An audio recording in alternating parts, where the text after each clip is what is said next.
जाबाय बिराद फिसा हारि मिथिबायना आरो बे फिसा हारिया जोंनि पलिटिकल राइटआ जोंनाव थाबाय थानो नांगौ जोंनि लेन्ड राइट थानो नांगोन जोंनि आइडेन्टिटी थानो नांगोन जुदि बुङोब्ला क'क्राझार लकसभा समस्टिखौ इउपिपिएलआ देरहाया बिपिएफआ देरहाया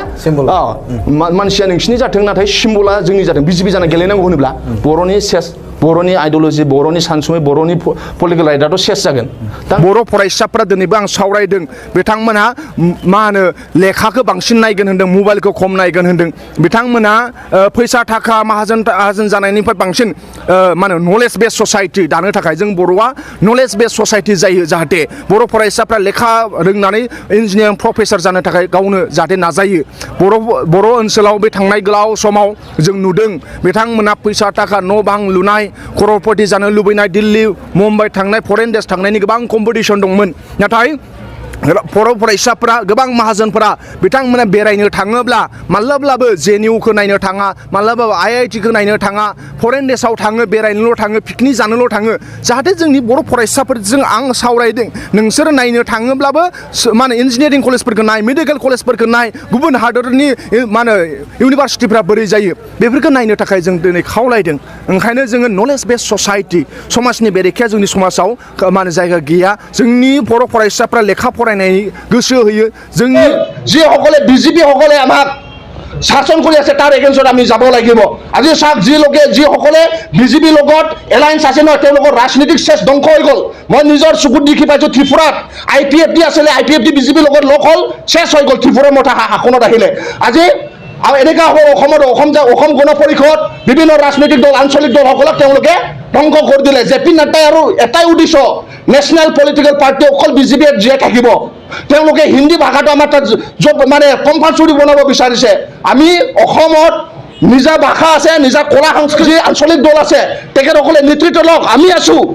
বিজেপিৰ এগেইনষ্টত যুঁজিবৰ কাৰণে নহ'লে যদি বিজেপিৰ লগত থাকে নহয় না আমি জীয়াই থাকিব পাৰিম না আমাৰ ল'ৰা ছোৱালীসকলে জীয়াই থাকিব পাৰিম এই হিমন্ত বিশ্ব শৰ্মাই হিটলাৰৰ ৰকম জেগাৰে শাসন কৰি আছে नांगोन ना दा ओंखायनो बर' जाथिया थांना थानांगौब्ला बर' जाथिया दैदेननांगौब्ला जोंहा नेशनेल लेभेलखौ जों हाबनो होनो हाया आरो दा हाग्रामा सारखौ आं सेल्युट खालामो हाग्रामा सारा जेला 17 बोसोर सालायदोंमोन कंग्रेसखौ हाबनो होआखै बिजेपिखौ हाबनो होआखै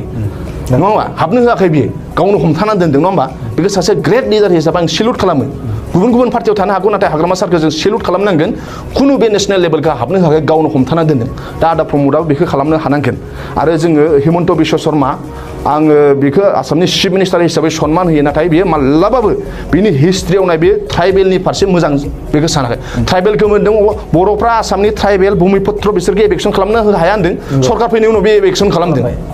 गुवाहाटीनिफ्राय लानानै फुरा श्रीरामपुरसिम गेटसिम नेशनेल हाइवेनि सेर हाया सेस थांजोब्बाय कर्परेट सरकार जाजोब्बाय ओंखायनो हिमন্ত বিশ্ব शर्माया माब्लाबाबो ट्राइबेलनि मोजां साना आरो बिजेपिया माब्लाबाबो ट्राइबेलनि थाखाय मोजां साना आरो बेखौ जों साउथ इण्डियानिफ्राय बिहारिफोरनिफ्राय बेंगलिफोरनिफ्राय सोलोंनानै लानो हायो दा ओंखायनो जोंबो नेशनेल लेभेलखौ आं माब्लाबाबो मोजां साना आरो बिटिसिआव हाबजानायखौ आं लुबैया दिनै जों नुदों जे बिजेपिजों इउपिपिएलजों आरो जिएसपिजों सरकारा नांगौ बादि डेभेलपमेन्ट खामानि मावनो हायाखै रिजनेल जि माबाखौ आइडियोलजिखौ लाखिनो नांगौ दिनै नोंथांमोना नुगोन जे बिजेपि सरकारा सासन खालामनाय नरेन्द्र मोदी अमित शाह हिमন্ত বিশ্ব शर्मा बिथांमोननि जि जोङो नुयो भारताव मा सोलिगासिनो दङ दिनै रिजनेल माखासे मानसिफोर बिथांमोनखौ मोजाङै खामानि मावनो थाखाय होआखै ओंखायनो जों बिनिफ्राय जों सांग्रां जानो नांगौ जाय मोनफ्रोमबो जाथियाव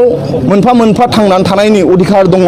भारतनि संबिधाना बेखौ होदों नाथाय बिथांमोना संबिधाननि सायावनो चेलेन्ज खालामनानै फिसा हारिफोरखौ थांनानै थानायनिफ्राय बिथांमोनहा जोबोद माने नाख्रेबदों दिनै नोंथांमोनाबो नुगोन जे आसामाव बर'फ्रा थागिबि नाथाय आसामावनो बर'फोरखौ गुवाहाटी नोगोरनिफ्राय बिथांमोनहा गुवाहाटी सिटिखौ एक्सपानसन खालामनांगौ होननानै एक्सपानसन खालामनाया जुदि गिदिर मा होनो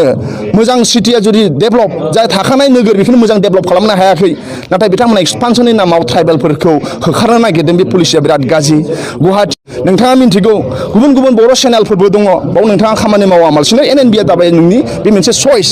नङा होमबा बिनि गेजेरजों नोङो बे ओनसोलनि जानाय प्रब्लेमफोरखौ फकास खालामनानै सलुसन खालामनो थाखाय नोंथाङाबो नाजायो सान हर खामानि मावो नोंथाङाबो सासे ससियेल वार्कार बादि समाजनि सेन्सखौ समाजखौ मोजां लुबैनानै नोंथाङा सासे मिडिया मा होनो माबा जादों दा आंबो बिदिनो दुलाराय बर' फरायसा आफादा जे लुरिन जुटिनि दैदेननाय अखम जातीय परिषदआव बेखौनो जइन जादों जे जोंना रिजनेल साननाया जोंनो नांगौ दिनै बिजेपिया नेशनेल बिजेपियाव बिराद मानसिफोरा हाबदों दा बिथांमोनहा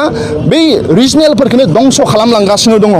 दा ओंखायनो जाय दंस' खालामलांगासिनो दङ दा बिथांमोना माब्लाबाबो लकेल मानसिफोरखौ थांना थानो होआ दिनै मा होनो